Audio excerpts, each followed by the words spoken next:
వరంగల్ నగరంలోని కరీమాబాద్ ప్రాంతంలో శ్రీ మైసమ్మ తల్లి పోతలింగన్న స్వామి సహిత శిఖర కలశాభిషేక ప్రారంభోత్సవం అనేది జరుగుతూ ఉంది.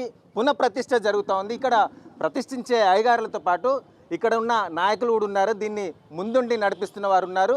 అసలు ఏంటి, ఏం చేస్తున్నారు, ఇందులో కార్యక్రమాలు ఏమేమి ఉంటాయి, ఎన్ని రోజులు జరుగుతాయి, వాళ్ళ మాటలకు అడిగి తెలుసుకునే ప్రయత్నం చేద్దాం. చెప్పండి, ఇది ఎన్ని రోజుల కార్యక్రమం, ఏం చేస్తారు, ఏమేమి ఉంటాయి? ఓం శ్రీమాత్రే నమః. ఇక్కడ కొన్ని వందల సంవత్సరాల నుంచి పూజలు అందుకుంటున్నటువంటి శ్రీ మైసమ్మ తల్లి అమ్మవారి యొక్క దేవాలయం జీర్ణమై ఉన్నటువంటి తరుణంలో గ్రామస్తులు అందరూ కూడి, పెద్దలందరూ కూడా ఈ యొక్క ఆలయాన్ని పునరుద్ధరించుకోవాలి అని అందరూ పూనుకొని అమ్మవారి యొక్క అనుగ్రహంతో ఒక దివ్యమైనటువంటి ఆలయాన్ని నిర్మించినారు. అదేవిధంగా ఆ ఆలయాన్ని నిర్మించిన తదుపరి ఇప్పుడు ప్రతిష్టాపన కార్యక్రమం జరుగుతూ ఉంది. అయితే ఇంతకుముందు ఉన్నటువంటి ఆ విగ్రహాలను తీసి నూతనంగా కొత్త విగ్రహాలను తయారు చేయించి కొత్తగా ఆలయాన్ని నిర్మాణం చేసి ఆ ఆలయంలో ప్రతిష్టా కార్యక్రమాన్ని చేస్తూ ఉన్నారు గ్రామ పెద్దలందరూ కూడా. దాంట్లో భాగంగా 3 రోజుల కార్యక్రమాల్లో మొదటి రోజు కార్యక్రమాల్లో అమ్మవారికి జలాధివాస కార్యక్రమం, అదేవిధంగా యాగశాల ప్రవేశం, యాగశాలలో జరిగేటువంటి సమస్త యాగమూర్తులందరినీ కూడా ఆవాహన చేసి పూజా కార్యక్రమాలు చేయడం జరిగినది. రెండో రోజు ఉదయం పూట అమ్మవారికి పంచామృతాభిషేకాలు గావించి ఆ తర్వాత గ్రామోత్సవాన్ని ఊరేగింపుగా తీసుకెళ్తూ అమ్మవారిని ఊరేగింపు చేస్తూ ఉన్నారు.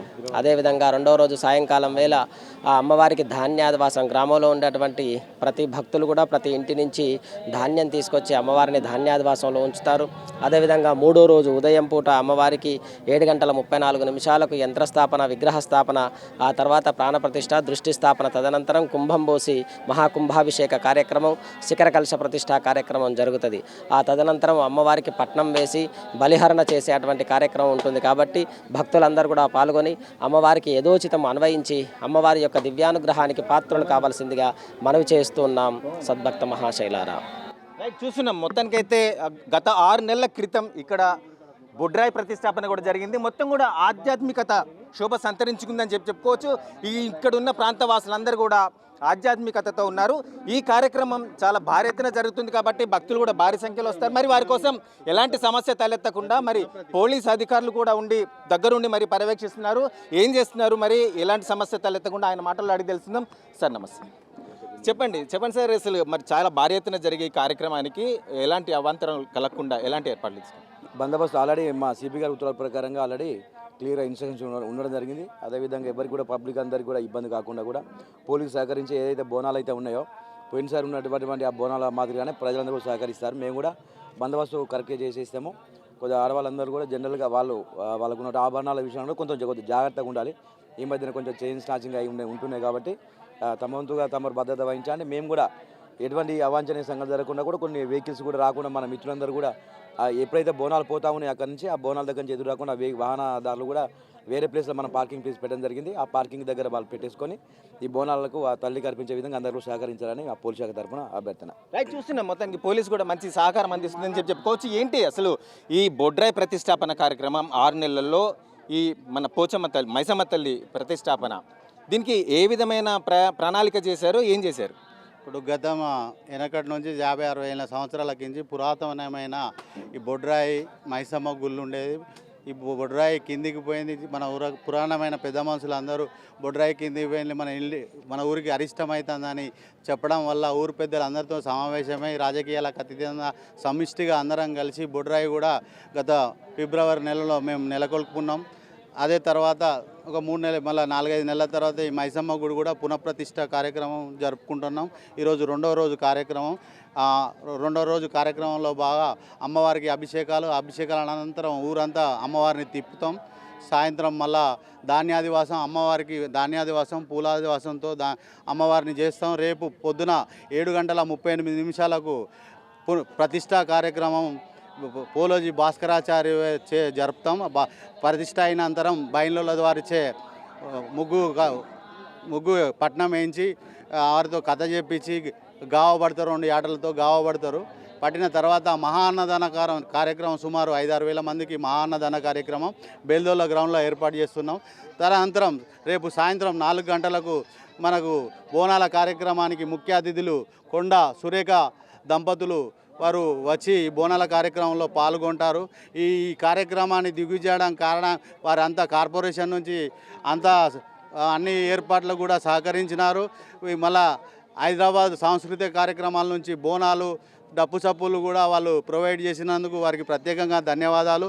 పోలీసు బందోబస్తు వారికి కూడా అన్ని వివిధ మున్సిపల్ శాఖ వారికి మరియు కార్పొరేషన్ శాఖ వారికి కూడా మేము ప్రత్యేకంగా ధన్యవాదాలు తెలియజేస్తున్నాం కమిటీ తరపున. రైట్, మొత్తానికైతే ఇవాళ ఈ కార్యక్రమం నిర్వహిస్తున్నారు. ఈ కార్యక్రమం నిర్వహించేందుకోసం ఏ విధంగా నిధులు సేకరించారు, ఎంత మేరకు సేకరించారు, ఇవాళ బొడ్రాయి విషయంలో అయితే ఏంది, ఇవాళ బొమ్మలగుడిలో అక్కడ కూడా కార్యక్రమాలు చేపట్టడం జరిగింది, వాళ్ళ మైసమ్మకు కూడా చేపట్టడం జరుగుతుంది.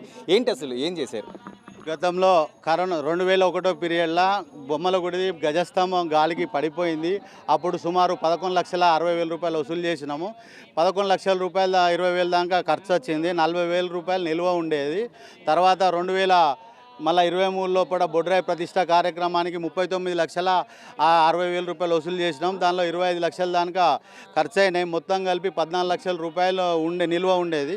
ఆ 14 లక్షల నిల్వలతోని ఇప్పుడు దాదాపు 8 నుంచి 9 లక్షల దాకా మైసమ్మ గుడి నిర్మాణానికి అవుతున్నాయి. మిగిలిన డబ్బులు ఈ ప్రతిష్ట కార్యక్రమం అయిపోయాక మిగిలిన డబ్బులు అన్నీ బ్యాంకులో జమ చేసి దాని వచ్చిన వడ్డీతో దీని నివేదన కార్యక్రమానికి నిర్వహిస్తామని కమిటీ సభ్యులను తెలియజేస్తుంది.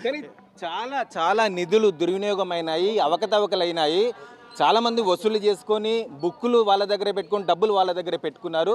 ఆ డబ్బులన్నీ వసూలు చేయకముందే ఈ మైసమ్మ తల్లికి తొందర ఏమొచ్చింది, వీళ్ళంతా దీనిలో ఒక కుంభకోణం జరిగింది అనేది ప్రతి ఒక్కరు అనుకుంటున్నారు. మరి దానికి మీరు ఏ విధంగా వివరణ ఇస్తారు? అలాంటి అవన్నీ పొరపాట్లు, అలాంటి ఏం జరగలేదు. ఎలాంటి వేటికైనా మేము నిరూపణకి సిద్ధంగా ఉన్నాం. రాజకీయ విమర్శలు చేయడానికి వేరే వేరే పార్టీలు మా మీద అట్లా పన్నుతానులు. మేము మంచి కార్యక్రమాన్ని నిర్వహించుకున్నాం. దేవుడే చూస్తాడు ఇలాంటి తప్పులు చేస్తే. మేము దైవ కార్యక్రమానికి చేసిన సొమ్ము మేము అలాంటి దుర్వినియోగం చేసే రకాలు కాదు. మాకు కూడా వ్యాపారాలు ఉన్నాయి, మాకు కూడా స్థిరంగా ఉన్నాం. ఈ దేవుని పైసలు మేము వాడుకునే అంత దిగజారే స్థితిలో లేమని కూడా తెలియజేస్తున్నాం. కానీ ఇవాళ బుక్కులు చాలామంది దగ్గర అలాగే ఉన్నాయి, నిధులు కూడా ఇవ్వలేదు అనేది అది ఒప్పుకోవట్లేరా? దాదాపు అయితే రాసిండ్రు వాళ్ళు. ఇప్పుడు రూపాయి రాసినా కాడ ఆటాన ఇచ్చిళ్ళు, మిగతా ఆటాన ఇస్తాం, ఈ మైసమ్మ గుడి పెట్టినాక ఇస్తామని అన్నారు. తర్వాత దాదాపు వస్తాయి. వాళ్ళు ఇచ్చేటోళ్ళ దాదాపు ఉన్నోళ్ళతోనే మేము చందాలు రాసినాం. దాదాపు 100 రూపాయల నుంచి 500 నుంచి 1000 రూపాయలు నుంచి 50,000 2 లక్షల చందా రాసిన వాళ్ళు కూడా ఉన్నారు. దానిలో ఒక 2 లక్షల చందా రాసి 1,00,000 రూపాయలు ఇచ్చి 1,00,000 రూపాయలు తర్వాత ఇస్తా అంటే ఆగినాం మేము. అవి ఎటుపోవు పైసలు, అవి వస్తాయని కూడా మాకు నమ్మకం ఉన్నాయి. అవి రాకుంటే వచ్చిన కాడికే బ్యాలెన్స్ షీట్ చూపెట్టి మేము మళ్ళీ మొత్తం ఫైనల్ బ్యాలెన్స్ షీట్ ఈ మైసమ్మ కూడా అయిపోయాక పంచుతాం. ఎందుకు మరి అవి అన్ని కలెక్ట్ చేసిన తర్వాత ఈ కార్యక్రమం పెట్టకపోయారు? ఇప్పుడు టైం ఇది శ్రావణ మాసం, ఆషాఢ మాసం తర్వాత శ్రావణ మాసంలో ప్రతిష్ట టైం మంచిగా ఉన్నది కాబట్టి మేము అయ్యగారుల పూజ ఫలంగా మేము కార్యక్రమం చేస్తాం. కానీ కేవలం మీ ఏకపక్ష నిర్ణయం మేరకే నడుస్తూ ఉంది, అందరినీ కలుపుకోపోవట్లేరు అనేది తీవ్ర విమర్శ ఉంది. అంతటా కూడా అదే టాక్ నడుస్తూ ఉంది. ఒకవైపు భక్తి కార్యక్రమం అనేది నడుస్తుండొచ్చు, కానీ అందరి లోపల ఇప్పుడు దేవుడి కోసం వస్తున్నాం తప్ప మా లోపల ఒక నైరాశ్యం అనేది ఉంది, వీళ్ళు ఏకపక్షంగా పోతున్నారు అనేది అందరి లోపల ఉన్న వాదన. అలాంటి ఏం లేదు. అందరినీ కలుపుకొని 100 మంది కార్యకర్తలు ఉంటారు, అందరికీ చెప్పి నిర్ణయం చేయాలంటే కాదు. మా ఉన్న దానిలో మెయిన్ కమిటీ అనేది నిర్ణయం చేసుకొని తీర్మానం చేసుకున్న తరగానే ఏ కార్యక్రమం అయినా చేస్తాను. 100 మందితోని పని చేయాలంటే కాదు, 10 మంది 20 మంది ముఖ్య కమిటీతో తీర్మానం చేసుకొని నడిపిస్తున్నాం. రైట్, చూస్తున్నాం. మొత్తానికైతే వగిలిశెట్టి అనిల్, కొమ్మిన రాజేందర్ ఇద్దరిదే కాదు, ఇది అందరినీ కలుపుకపోయి చేసే ప్రయత్నం చేస్తున్నాం. కాకపోతే ఇది చాలా భారీ ఎత్తున చేస్తున్నాం కాబట్టి అందరిని కలుపుకోవడం అసాధ్యమవుతుంది. నిధులన్నీ కూడా ఏం దుర్వినియోగం కాలేదు, వసూలు కావాల్సినవి చాలా ఉన్నాయి, లెక్కలు చూపిస్తామని చెప్తున్నారు. ఎవరు కూడా మా మీద తప్పుడు ప్రలోభాలకు వెళ్ళకూడదు, భక్తి కార్యక్రమం ఘనంగా నిర్వహిస్తున్నాం, ఆ భక్తిలో పునీతులు కండి అని చెప్పేసి కోరుతున్న పరిస్థితి ఉంది. కెమెరామెన్ కౌశిక్తో నరేందర్, NSR న్యూస్, వరంగల్.